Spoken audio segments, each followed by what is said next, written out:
All right, Trust India today to track those developments very, very closely. And from here, it's over to Shiv Arur, editor Output, who's standing by out there in Chennai with our team of reporters. Shiv?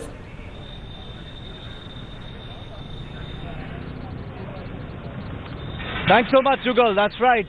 3 hours non-stop. We've been live since the morning, and we're not going to be letting go anytime soon, because this, like you said, Jugal, is a fast-paced, politically developing story that shows no signs of decelerating anytime soon. Right behind me is the lane that leads up to O. Paneerselvam's official residence as caretaker chief minister.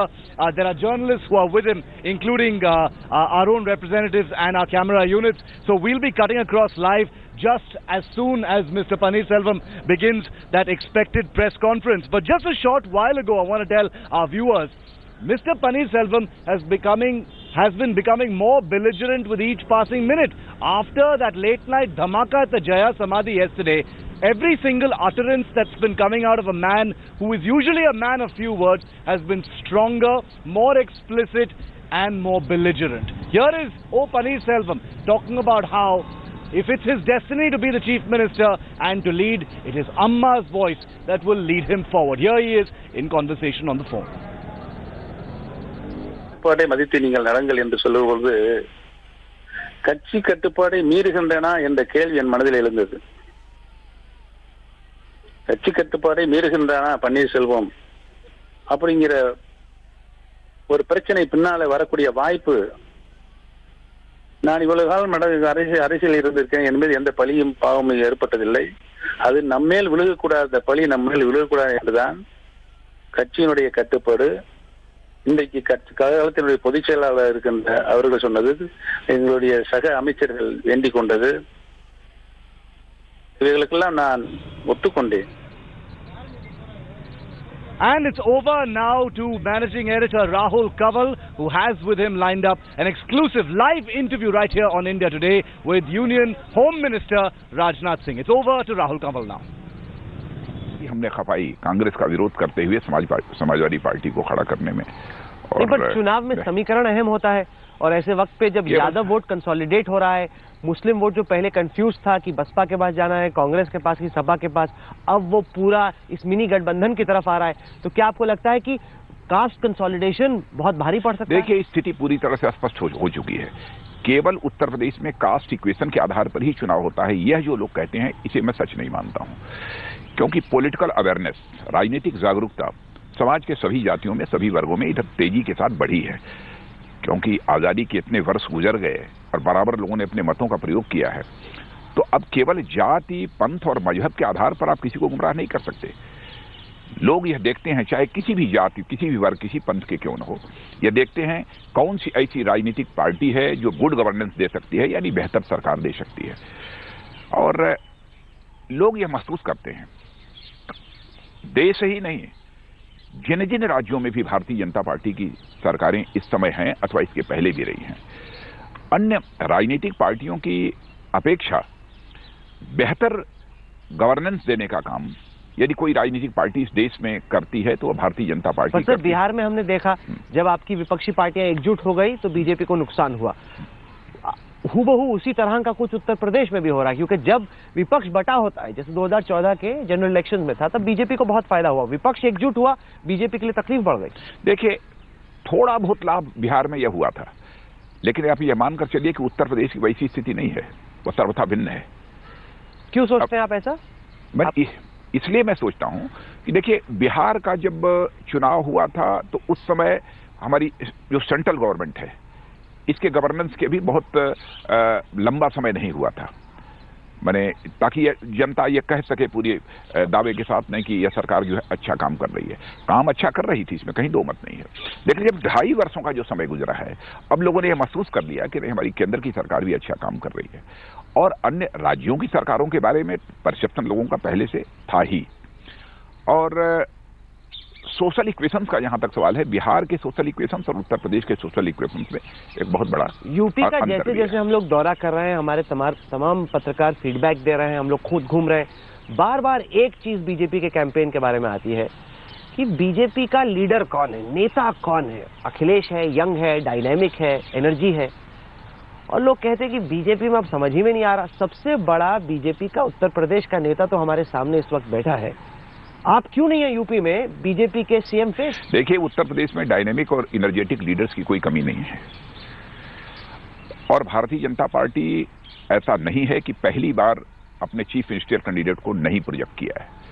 इसके पहले भी कई ऐसे अवसर रहे हैं जबकि हम लोगों ने अपने मुख्यमंत्री उम्मीदवार को प्रोजेक्ट नहीं किया है। जैसे उदाहरण मैं आपको देना चाहता हूं, छत्तीसगढ़ है, नहीं प्रोजेक्ट किया, हरियाणा नहीं प्रोजेक्ट किया, और महाराष्ट्र नहीं प्रोजेक्ट किया, और तीनों राज्यों में भारतीय जनता पार्टी ने भी ये प्राप्त किया। बिहार में नहीं प्रोजेक्ट किया, नुकसान हुआ? नहीं, देखिए ऐसा नहीं, वो तो स्ट्रेटजी का पार्ट होता है।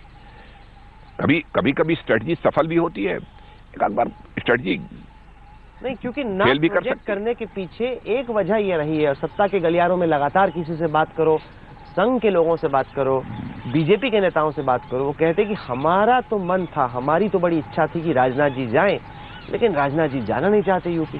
क्या बात है, इस संबंध में मैं कुछ नहीं कहना चाहूंगा। आप मुस्कुरा रहे हैं, क्या कह रही है आपकी ये मुस्कुराहट? नहीं। आप जाना चाहते हैं यूपी सीएम बनके? जाना, ये सब तो काल्पनिक प्रश्न है। काल्पनिक है? हाँ, काल्पनिक है। मतलब किसी ने आपसे कहा नहीं? नहीं, संघ की तरफ से? नहीं, कहने सुनने का कोई सवाल ही नहीं। संघ इस राजनीतिक मामलों में कभी नहीं बोलता है, इस हकीकत को हमको समझना चाहिए। नहीं, क्योंकि कौन सोच रही है कि संघ नहीं चाहता है कि राजनाथ जी जाएं, एक बड़ा चेहरा, एक मजबूत नेता यूपी में होना चाहिए। संघ कभी यह नहीं तय करता है कि कौन चीफ मिनिस्टर कैंडिडेट होगा, कौन कैंडिडेट होगा, इसके बारे में संघ कभी फैसला नहीं करता। क्या पार्टी की तरफ से आपको कहा गया कि राजनाथ जी हम चाहते हैं आप यूपी जाएं? नहीं, ये प्रश्न का कोई औचित्य नहीं है। आप ये मानकर चलिए कि मैं इसमें गृह मंत्री की जिम्मेदारी निभा रहा हूं, और नहीं, पर क्योंकि ये आज तक पे इंडिया टुडे पे लोग ये इंटरव्यू देख रहे हैं, देश का सबसे देखा जाने वाला नेटवर्क है, और लोग जानना चाहते हैं कि अगर बीजेपी की जीत होती है तो जीत के बाद ही सही, क्या राजनाथ जी आना चाहेंगे लखनऊ? अब देखिए, वैसे हम लोग पार्टी के कार्यकर्ता है, पार्टी जो भी फैसला करती है वो तो सभी को सिरोधार्य होता है। अहम बात कह रहे हैं आप, तो आप इंकार नहीं कर रहे हैं, परहेज नहीं है आप? नहीं, सुनिए, ऐसा परहेज और हेज का कोई, हम लोग तो पार्टी के सामान्य कार्यकर्ता हैं। तो अगर लेकिन मैं यह स्पष्ट कर देना चाहता हूं, पार्टी ने ऑलरेडी मेरे ऊपर एक जिम्मेदारी दे रखी है, तो मैं समझता हूं कि अन्य भी तो हमारे बहुत सारे कार्यकर्ता हैं, जिम्मेदारियां तो सबको भी नहीं। तो अगर मैं मतलब को निकालूं तो हेडलाइन ये बनी कि राजनाथ जी का कहना है कि मुझे जाने में परहेज नहीं, अगर पार्टी कहेगी तो मैं पार्टी का डिसिप्लिन सोल्जर हूं और मैं जाने को तैयार। वैसे मैं इतना ही कहना चाहूंगा कि जो मैं कह रहा हूं उतना ही समझिए, उसमें से निष्कर्ष निकालने की कोशिश न करें तो ज्यादा अच्छा है। अच्छा, लेकिन आप ये कह रहे हैं कि काल्पनिक है, कि आपसे किसी ने सवाल ही नहीं किया कि जाना है कि नहीं जाना है, कैसे करना है, क्या करना है? मैंने जाने का, हम लोगों ने स्ट्रेटजी ही पहले ही बना दी थी, तो इसलिए सब प्रश्न खड़े ही नहीं होते हैं। क्या आपके हिसाब से अच्छी स्ट्रेटजी है या ये स्ट्रेटजी बेहतर होती है, एक चेहरा होता? यह स्ट्रेटजी पहले ही तय हो चुकी थी कि चीफ मिनिस्टर कैंडिडेट हम लोग प्रोजेक्ट उत्तर प्रदेश में नहीं करेंगे, और जब हमारे विधायक चुनकर आएंगे तो फिर अपना चीफ मिनिस्टर का कौन कैंडिडेट होगा इसके बारे में जो है फैसला करेंगे। जहां कहीं ना कहीं ये चुनाव रेफरेंडम है अखिलेश सरकार के काम पे, वहीं ये रेफरेंडम है बीजेपी के नोटबंदी यानी डीमोनेटाइजेशन के फैसले। ऐसा मैं नहीं मानता। आप मानते हैं कि नोटबंदी पे रेफरेंडम नहीं है? नहीं, मैं नहीं मानता हूं कि नोटबंदी का कोई रेफरेंडम है। क्यों? क्योंकि कोई एक मुद्दा उत्तर प्रदेश जैसे बड़े राज्य में वह जो है रेफरेंडम का आधार नहीं बन सकता। नहीं, पर जब रेफरेंडम हुआ तो बीजेपी के ही नेताओं ने कहा कि अभी आने दीजिए, 11 मार्च पता चल जाएगा लोग नोटबंदी के बारे में क्या होगा किसी ने। लेकिन जो मैं जानता हूं, जो हमारा राजनीतिक अनुभव है, उस आधार पर मैं कह रहा हूं, केवल एक मुद्दे के आधार पर कोई जीत हार किसी राज्य में नहीं होती है। कई ऐसे अहम सवाल होते हैं। जो पिछली सरकारें हैं उनका गवर्नेंस कैसा रहा, लोग ये भी देखते हैं। पिछली सरकारों ने जो सरकार बनने के पहले जनता के साथ वादे किए होते हैं, किस हद तक उन्होंने अपने वादों को पूरा किया होता है, यह होता है। जो पॉलिटिकल पार्टी सामने है, जो जीतने का दावा कर रही है, उस पॉलिटिकल पार्टी का परफॉर्मेंस सरकार चलाते हुए अब तक कैसा रहा है, कई सब सारी चीजें होती हैं, लोग देखते हैं। साथ ही साथ जिस कैंडिडेट को हमने मैदान में उतारा है, असेंबली का कैंडिडेट्स, उसके बारे में को भी देखकर लोग फैसला तो कहीं ना कहीं किसानों की तरफ से और खासतौर से जो व्यापारी वर्ग है, ट्रेडर कम्युनिटी है, जो कि बीजेपी के बहुत बड़े सपोर्टर्स रहे, उनमें रोष है, उनमें कहीं ना कहीं नाराजगी है। जगह जगह लोगों से बात करो तो कहीं ना कहीं उन्हें लगता है कि उनके हितों को चोट पहुंची, मतलब कम से कम उनको एक इनकन्वीनियंस हुई, असुविधा हुई। पहले तो मैं ये आश्वस्त कर देना चाहता हूं कि जहां तक किसान हो, व्यापारी हो, तो समाज का कोई वर्ग हो, किसी के हितों पर हमारी सरकार किसी भी सूरत में चोट नहीं पहुंचने देगी। और व्यापारी के अंदर नाराजगी है ऐसा मैं नहीं मानता। व्यापारी का पूरा समर्थन हम सबके साथ है। लोग यह महसूस करते हैं कि यह फैसला जो हमारे प्रधानमंत्री ने किया है, यह फैसला राजनीतिक लाभ को ध्यान में रखकर नहीं किया है, बल्कि राष्ट्रहित को ध्यान में रखकर फैसला किया है। और मैं देखता हूं कि बहुत सारी राजनीतिक पार्टियां केवल इसलिए फैसले करती हैं, इसलिए निर्णय करती हैं, इसका हमको राजनीतिक लाभ कितना मिलेगा।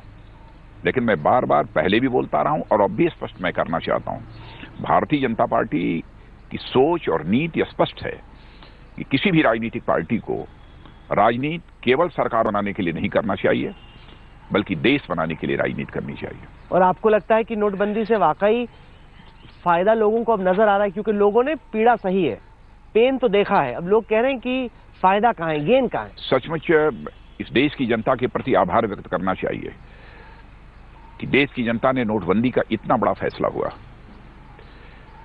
थोड़े समय के लिए थोड़ी कठिनाई जरूर हुई होगी लोगों को, मैं इसे भी मैं स्वीकार कर लेता हूं, लेकिन देश के किसी भी व्यक्ति ने हमारे प्रधानमंत्री के अथवा हमारी सरकार के इंटेंशन पर, नीयत पर कोई सवालिया निशान नहीं लगाया।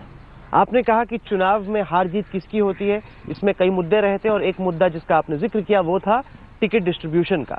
और बीजेपी की अगर टिकट डिस्ट्रीब्यूशन की बात की जाए तो आप ही के सर कार्यकर्ता उत्तर प्रदेश भर से हमें फोन करके कह रहे हैं कि किसको टिकट दे दी, कुछ कीजिए, क्या हो रहा है, बाहर के लोगों को दी जा रही है। तो बहुत सवाल खड़े हो रहे हैं। आपने खुद रोज देखा होगा, आपने अखबारों में पढ़ा होगा, टीवी पे देखा होगा, सोशल मीडिया पे देखा होगा, काफी नाराजगी है बीजेपी में टिकटों को लेकर। वैसे राहुल, आप ये बताओ कौन सी ऐसी राजनीतिक पार्टी है जिस राजनीतिक पार्टी में टिकट वितरण के बाद इस दफा कुछ ज्यादा है? नहीं, ज्यादा नहीं, कोई ऐसा कोई पैरामीटर नहीं है कि मापा जा सके कि ज्यादा है कि कम है। नहीं, कहाँ जैसे केशव प्रसाद मौर्य जा रहे हैं, कार्यकर्ता ही उनकी गाड़ी के हर राजनीतिक पार्टी में इतना नहीं हुआ। आपने देखा होगा समाजवादी पार्टी में हुआ है, आपने देखा होगा कांग्रेस में भी हुआ है, आपने देखा बहुजन समाज पार्टी में हुआ है। बहुजन समाज पार्टी में तो बिल्कुल टिकट मिला, वो भी छोड़कर लोग चले गए। तो कमोबेश सभी राजनीतिक पार्टियों में होता है। लेकिन भारतीय जनता पार्टी का जहां तक प्रश्न है, भारतीय जनता पार्टी इस देश की सबसे बड़ी राजनीतिक पार्टी बन चुकी है। नहीं, पर कार्डर में सबसे बड़ा कैडर है। नहीं, पर उसी कार्डर को यह लग रहा है कि हम यहाँ पे जूते घिस रहे हैं दशक पर दशक, और बाहर से कोई आता है उसको टिकट मिल जाती है। देखिए, मैंने कहा ना कि कैडर भारतीय जनता पार्टी का बहुत बड़ा हो चुका है और हर कॉन्स्टिट्यूंसी में 4, 6, 8, 10 टिकट मांगने वाले हमारे कार्यकर्ता हैं। स्वाभाविक है, मिलेगा तो एक को मिलेगा, तो 8-9 को तकलीफ होना यह स्वाभाविक है। नहीं, लेकिन ये बाहरी बनामी। लेकिन इस इंटरव्यू के माध्यम से मैं प्रदेश के कार्यकर्ताओं को आश्वस्त करना चाहता हूं कि उत्तर प्रदेश में भारतीय जनता पार्टी की सरकार बनने के बाद पूरी संवेदनशीलता के साथ सबके मान सम्मान का ध्यान रखा जाएगा। नहीं, क्योंकि एक तो नाराजगी है टिकटों को लेके, दूसरा सवाल खड़ा हो रहा है कि कुछ आप नहीं, कोई नाराजगी नहीं है। नाराजगी तो है। मैं तो उत्तर प्रदेश में आज की तारीख तक 14 सार्वजनिक सभाओं को संबोधित कर चुका हूं और आज के दिन मैं 5 सार्वजनिक सभाओं को संबोधित करने जा रहा हूं। मैं कह सकता हूं कि जो प्रत्याशी जिस विधानसभा क्षेत्र से जितने मांग रहे थे टिकट, वह सारे के एक को मिला है। सारे के सारे प्रत्याशी हमको बिल्कुल मंच पर दिखाई दिए और पूरी तरह से उन्होंने अपना समर्थन देना प्रारंभ कर दिया। हो सकता है ऐसे 10-20, 10-2-4, 10-5 हो सकते हैं इतने बड़े राज्य में। सर, नाराजगी एक हद तक कार्यकर्ताओं में है। दूसरा जो बड़ा सवाल है कि आपके कुछ बड़े नेता जो हैं वही नाराज चल रहे हैं पार्टी से। कौन नाराज है? जैसे वरुण गांधी, पहले वो स्टार कैंपेनर्स की लिस्ट में थे नहीं, फिर खबर आई कि 5 सांसदों ने जाके अध्यक्ष जी से मुलाकात की और कहा कि इनको डालिए। वो मुंह फुला के बैठे हैं, पीलीभीत से बाहर नहीं निकल रहे हैं। अब जितना भी पोल होता है पूछते हैं कि बीजेपी के बड़े नेता यूपी में कौन है, वरुण का नाम तो आता है, उनकी लोकप्रियता है, तो यूज क्यों नहीं हो रहा? कोई दूसरी बात होगी और मैं समझता हूँ क्योंकि जब आप पार्टी के प्रेसिडेंट थे तब तो काफी आप वरुण को बढ़ावा दे रहे थे, प्रोत्साहन दे रहे थे। नहीं, कोई नाराजगी नहीं होगी, ऐसा मैं नहीं मानता। आप मानते हैं कि नाराजगी नहीं? नाराजगी होने का कोई कारण नहीं। योगी आदित्यनाथ की जो हिंदू युवा सेना है वो अपने कैंडिडेट्स उतार रही है। हालांकि योगी जी कैंपेन तो कर रहे हैं, उनको हेलीकॉप्टर भी दिया हुआ है पार्टी की तरफ से, लेकिन उन्होंने कैंडिडेट्स तो उन्हें उतारे ही हुए हैं। नहीं, योगी आदित्यनाथ लगे हुए हैं। पर सर, उन्हीं की जो संस्था है, उन्हीं की जो सोशियो कल्चरल ऑर्गेनाइजेशन है, उसी ने कैंडिडेट उतारे हुए। कोई होगा, कोई ऐसा ऑर्गेनाइजेशन उनका होगा, हो सकता है कि उसमें 1-2-4 लोगों को नाराजगी हो सकती है। ये कोई बड़ी बात नहीं है। मैं समझता हूँ ये चर्चा का मुद्दा नहीं बनता। नहीं, पर आपको नहीं लगता कि हैरानी की बात नहीं है कि उन्हीं की संस्था जो वो कंट्रोल करते हैं वही कैंडिडेट खड़ी कर रही है? ये बताइए कि इस पूरे दुनिया में बहुत सारी संस्थाएं हर देश में हैं, तो हर संस्था में कभी न कभी किसी बात को लेकर 2-4-10 लोगों की नाराजगी तो होती ही रहती है। यह कोई चर्चा का विषय नहीं बन सकता। एक और जो सवाल यूपी के कैंपेन को लेकर खड़ा हुआ सर, वो ये कि बहुत सारे बच्चों को टिकटें मिल गई हैं जिनके पिताजी या माँ पॉलिटिक्स में हैं। अब तक की जो 370 की सीटें हैं उनमें से 39 सीटें ऐसी हैं जिनमें जो भी सीनियर लीडर था उसके बच्चे को टिकट मिल गई। लोग कहते हैं कि बीजेपी एक ऐसी पार्टी है जो परिवारवाद के खिलाफ बोलती है, फिर लगभग 40 टिकटें आपने बच्चों को ही दे दी। देखिए, ऐसा है कि यह कभी प्रतिबंध भारतीय जनता पार्टी ने नहीं लगाया कि जो पार्टी में काम कर रहा है उसके परिवार का सदस्य यदि कोई काम करने वाला है, चुनाव जीत सकता है, जनता में उसकी लोकप्रियता है, तो उसको टिकट नहीं मिलेगा।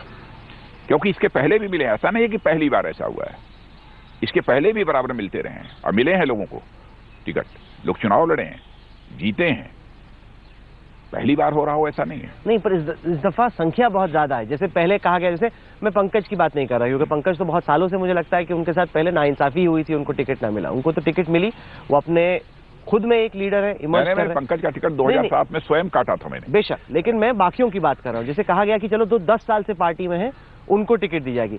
फिर स्वामी प्रसाद मौर्य के बेटे को टिकट मिल गई, तो कहा ये तो अभी जुम्मे के जुम्मे हुए, अभी आए, अभी इन्हीं को टिकट। मतलब कोई एक लॉजिकल पैमाना नजर नहीं आ रहा ना सर। देखिए, बिल्कुल कोई खास ऐसा पैमाना नहीं होता कि बिल्कुल इस पैमाने पर ही जो खरा उतरेगा उसको टिकट दिया जाएगा।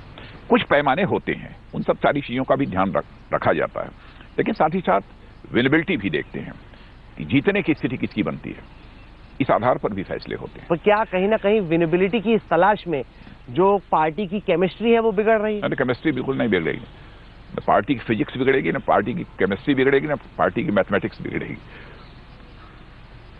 यूपी को लेके मेरे आपसे कई और सवाल भी हैं, लेकिन उससे पहले मैं 1 मिनट के लिए ध्यान आकर्षित करना चाहता हूं तमिलनाडु की तरफ, जहां पे इस वक्त एक तरह से क्राइसिस की सिचुएशन बनी हुई है और लोग सवाल पूछ रहे हैं कि विद्यासागर राव जो गवर्नर है, आखिरकार शपथ ग्रहण क्यों नहीं करा रहे शशिकला को। AIADMK की ये जनरल सेक्रेटरी हैं और इनका कहना है कि पार्टी का जो लेजिस्लेटर है, MLAs, वो मेरे साथ में है, तो फिर गवर्नर डिले क्यों कर रहे हैं सर? देखिए, गवर्नर का जहां तक प्रश्न है, गवर्नर का यह प्रेरोगेटिव है कि कब वह किसको आमंत्रित करते हैं शपथ लेने के लिए। मैं समझता हूं कि उस पर मुझे कोई एक कॉन्स्टिट्यूशनल वो पोस्ट है और उसके बारे में मुझे कमेंट नहीं करना चाहिए। नहीं, ये सवाल इसलिए उठ रहा है क्योंकि विद्यासागर राव की आपसे मुलाकात हुई, काफी देर वो आपसे आके मिले। नहीं, उन्होंने हमारी मुलाकात हुई, उन्होंने कहा कि नहीं, मैं सारी फॉर्मेलिटीज को पूरा कर रहा हूँ और फॉर्मेलिटीज पूरी हो जाएंगी तो क्या कहा आपने उनसे और उन्होंने? नहीं, मैंने कुछ नहीं कहा, मैं क्यों कहूंगा। नहीं, क्योंकि मैं रात को 3 बजे तक सर एंकरिंग कर रहा था और जगह जगह जिस भी तमिलनाडु में आप आदमी से बात करो वो सब कह रहे हैं कि ये बीजेपी करा रही है। वो सवाल पूछ रहे कि पनीर सेल्वम के जनरेटर में बिजली कहां से आ रही है। उनको सबको लग रहा है कि सेंटर ये डीजल डाल रहा है पनीर सेल्वम के जनरेटर में। नहीं, कल मैंने देखा कि वो जयललिता जी की समाधि पर गए थे और वहां के बाद जो इंटरव्यू उन्होंने दिया है उसके कारण वो हुआ। ये AIADMK का आंतरिक मामला है, इस पर आपका कहना है कि बीजेपी का इससे कोई लेना देना? कोई सवाल ही नहीं, ये तो फैसला जो कुछ भी करना है तमिलनाडु के गवर्नर को करना है। क्योंकि तमिलनाडु भर में ये सोच इस वक्त है, मैं आपको बताऊं कि आपका ये इंटरव्यू तमिलनाडु के हर चैनल पे देखा जा रहा है। तमिलनाडु भर में ये सोच है कि कहीं ना कहीं बीजेपी प्रेसिडेंट्स रूल की तरफ स्टेट को ले जाना चाह रही है। नहीं, बीजेपी कम से कम ऐसा मैनिपुलेशन नहीं करती, इतना मैं स्पष्ट करना चाहता हूं। इसमें जो कुछ भी करना है अंतिम फैसला गवर्नर को ही लेना है और गवर्नर के ऊपर प्रेशर बिल्डअप करना, ये करना, वो करना, इसे हम पूरी तरह से अनडेमोक्रेटिक मानते हैं, अनकॉन्स्टिट्यूशनल मानते हैं और इसे अनैतिक भी मानते हैं। क्या बीजेपी को तमिलनाडु में उम्मीद नजर आती है जयललिता के न रहने के बाद? नहीं, उम्मीद वगैरह का कुछ नहीं। वहां पर ऑलरेडी जयललिता जी की गवर्नमेंट थी और वहां के AIADMK की मेजॉरिटी है और AIADMK के जो भी MLA जिसको भी अपना लीडर चुनते हैं वो वोट लेगा नैतिक आधार पर। क्या आपके हिसाब से सर शशिकला जिनके खिलाफ 2 कन्विक्शंस हैं, क्या उनका चीफ मिनिस्टर बनना ठीक होगा? नहीं, अभी इसके बारे में मुझे यह फैसला करना है तो AIADMK को करना है, मैं इसके संबंध में नहीं बोलना चाहूंगा कुछ। तो आप कुल मिला के ये कह रहे हैं कि बीजेपी का इससे कोई लेना देना नहीं? मैंने कोई लेना देना है। ये जो कहा जा रहा है कि विद्यासागर राव की राजनाथ जी से मुलाकात हुई और सेंटर की शह पे वो डिले कर रहे हैं स्वेरिंग इन। नहीं, वो तो शादी में हमारी मेरी भेंट हो गई थी, प्रकाश जावड़ेकर की शादी थी और शादी में विद्यासागर जी से भेंट नहीं हुई थी, बहुत सारे लोगों से भेंट हुई थी। आप ये कल्पना करिए, जिस शादी में इतनी भीड़ भाड़ रहती है उसमें मैं क्या बात करूंगा? नहीं, अलग से भी तो आके आपसे मिले। नहीं, बस ऐसे ही हाथ मिले, हेलो हाय हुआ। हमारे तेलंगाना के भी चीफ मिनिस्टर मिले, कई स्थानों के डिप्टी चीफ मिनिस्टर्स मिले, दूसरे चीफ मिनिस्टर्स मिले, वैसे ही वहाँ के गवर्नर भी मिले। तो इस मंच के जरिए आप मैसेज ये भेज रहे हैं और कि मैं हमारा समझता हूँ इससे कि कोई मैं कभी ऐसा नहीं कर सकता हूँ कि किसी गवर्नर को मैं टेलीफोन करूँ कि आप उनको वोट दिलाओ, उनको वोट न दिलाओ। ये पूरी तरह से प्रेरोगेटिव गवर्नर का होता है। नहीं, क्योंकि सुप्रीम कोर्ट में अरुणाचल को लेके, उत्तराखंड को लेके सवाल तो खड़े हुए। कौन? जैसे रणदीप सुरजेवाला ने कल सवाल खड़ा किया कि अरुणाचल में जो हुआ, उत्तराखंड में जो हुआ, क्या बीजेपी वैसा ही कुछ तमिलनाडु में करना चाहिए? नहीं, कोई सवाल नहीं, प्रश्न ही नहीं खड़ा होता, सवाल नहीं खड़ा होता, कोई सवाल ही नहीं। चलिए तमिलनाडु से वापस उत्तर प्रदेश लौटते हैं। अखिलेश यादव का हम लोगों ने इंटरव्यू किया, उन्होंने कहा कि मेरा काम देखिए, काम बोलता है। उन्होंने कहा कि मैं पूरे कॉन्फिडेंस के, उनसे बात भी करो तो लगता है कि एक एनर्जी है, एक कॉन्फिडेंस है। वो कहते सब छोड़िए, मेरा काम देखिए, मैंने मेट्रो बनवाई, सड़कें बनवाई, बिजली लाई, कारखाने लाए। तो वो अपने डेवलपमेंट ट्रैक रहे, उनको लग रहा है कि जैसे मोदी जी डेवलपमेंट का काम करते हैं, यूपी के डेवलपमेंट आइकॉन अखिलेश। पहले मैं स्पष्ट कर देना चाहता, 2 ही आंकड़े दूंगा, ज्यादा आंकड़े दूंगा तो वो ठीक नहीं होगा। पहले जो स्टेट की जीडीपी होती है उसके बारे में आपको मैं आंकड़े देना चाहता हूं। जिस समय समाजवादी पार्टी की गवर्नमेंट बनी थी उस समय अप्रॉक्सीमेटली 5.6% थी, और आज वहां की वह स्टेट की जीडीपी 3.6 रह गई है, यानी 2% घट गई है। यह विकास हुआ है। दूसरा, एग्रीकल्चर की ग्रोथ रेट उस समय 2.8% थी, वह घटकर 1.8% हो गई है। मैं समझता हूं कि जितनी लूट, हत्या, बलात्कार, डकैती की घटनाएं हुई हैं एक साल के अंदर, केवल 2। A big news break there, that live interview with Union Home Minister Rajnath Singh. Questions put to him by our managing editor Rahul Kanwal over whether it's the BJP's hand behind the governor and whether the central ruling party, the Prime Minister Modi government at the center, wants to interfere in Tamil Nadu and somehow bring about president's rule like it did in Arunachal Pradesh. Big denial there by Rajnath Singh. That big newsy interview. We're going to play out that in just a short while from now.